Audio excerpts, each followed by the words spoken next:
And Mark, this, of course, following news that they might use in-house devices and swap out Broadcom, Qualcomm as well. Tell us about this drive and why now?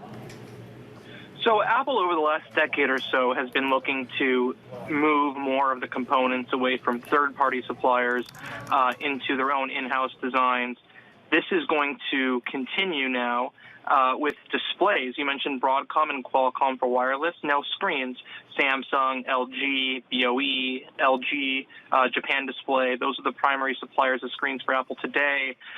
Now they're going to do their own, starting at the end of next year or in 2025, starting with the Apple Watch. They have this very advanced technology known as micro LED. It makes the colors on the screen, the imagery look like it's painted on top of the glass.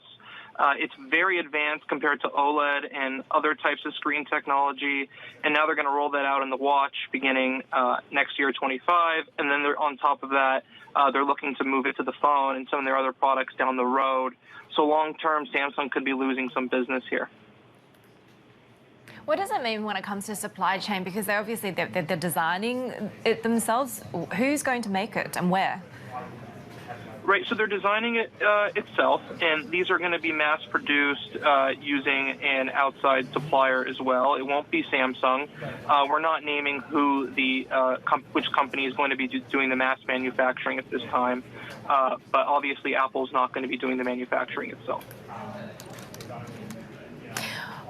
Are there implications when it comes to how quickly this could be rolled out? Is it a moving target? And I guess, is it sort of like all of the product will be replaced at the same time, or will it be a softer launch to begin with, do you think?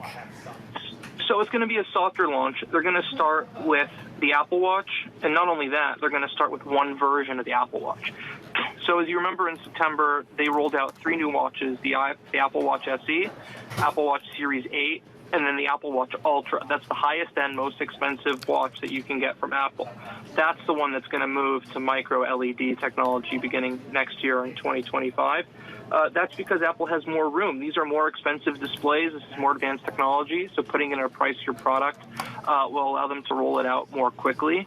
Now, the other thing to note is that this technology is really difficult to mass produce. It's really hard.